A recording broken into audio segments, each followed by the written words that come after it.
Hi everyone. So today let's talk about ADHD and ADD. And honestly, I don't even know if I have that. Maybe I do, maybe I don't. But when you look at my work, it looks all over the place.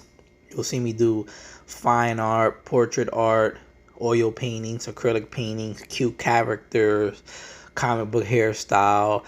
I'm into everything. But is it because I have ADHD undiagnosed, or is it because I just like doing different things, or it could be a mix of both? But at the end of the day, um, let's say you do have ADHD and you're watching this video and you do have ADD. I just want to say to you that you have a superpower, and that's what that is. And let's talk about artists that have ADHD, diagnosed or undiagnosed, because if you come here on YouTube and you want to see videos, making fun of ADHD, like people that have it, they have all this, bias and different opinions of what a person with ADHD has, that he doesn't stay focused or she doesn't stay focused, or they're always jumping around, squirrel here, squirrel there. And right now, if you look at the video that I have, I'm going to be showing you all kinds of styles that I do. And whether it's ADHD or not, I can purposely tell you that you drawing what you want and being all over the place is a gift. And let's say you do have ADHD. I'm going to show you how to use your gift, your superpower, to your benefit to create great art like I do.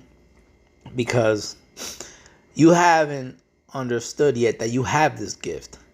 And the reason why you're not sure what you want to do in your art, and it doesn't feel right, or people might not like it, is just because you're always trying to live by society standards. And that's okay, because there's no one telling you that you don't have to live by society standards. You just think you're supposed to because that's what you learn from society. And I'm here to tell you that when it came to creating art, I wanted to do everything.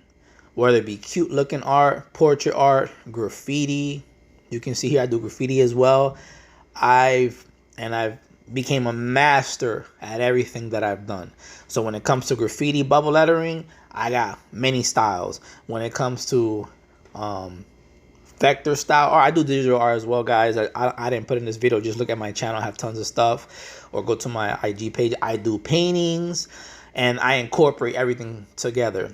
So let's say you have ADHD or ADD, and you're saying, well, I'm always doing this. I'm painting, I'm sculpting. I don't know, why I can't focus and create nothing. Well, I'm going to show you how you can merge all these ideas like I do and put them on a canvas. Like, no one said your canvas has to make sense. Here I have a piece where I did a girl with a portrait face that has a cartoony look with graffiti.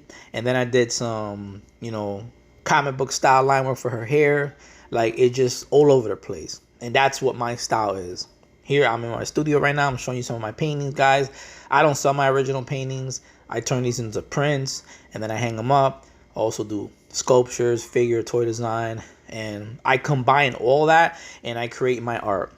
And that's what you should be doing. Shouldn't be worried about, oh, I like to do anime, but I also like doing realism, and I also like doing furry characters. Well, then create a realistic furry looking character and put it on a canvas, right?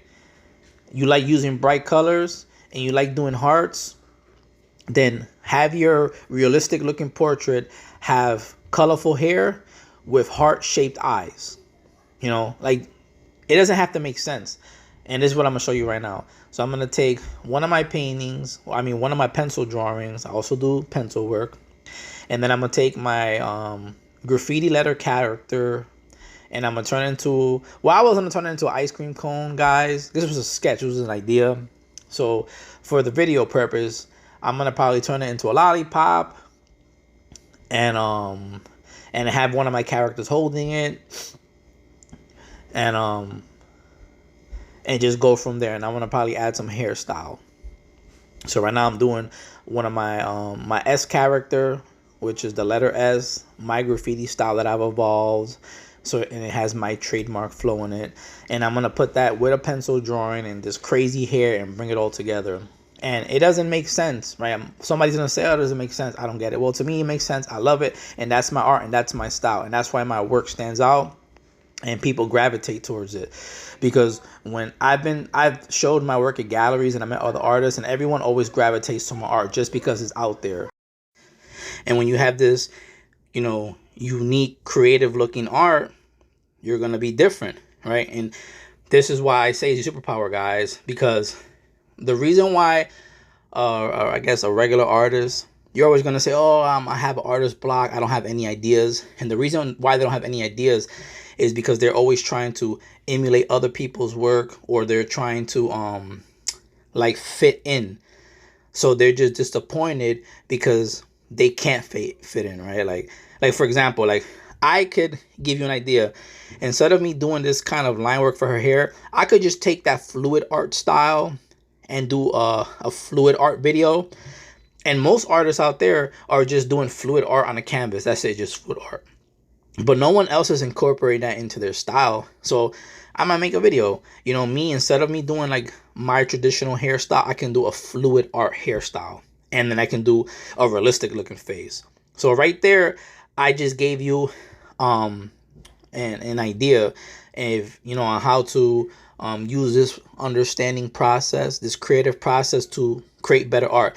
I'm not necessarily copying someone's fluid artistic style.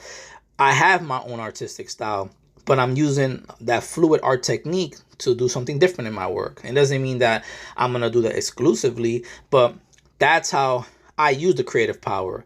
So I would never have, I've never had, I can't even understand like the artist block thing, because I've always wanted to do what I wanted to do. Like let's say there's a niche right now and everyone's doing furry animals. I'm not going to jump onto the furry animal, bandwagon, because my artwork right now is me doing my hair, my faces, my characters.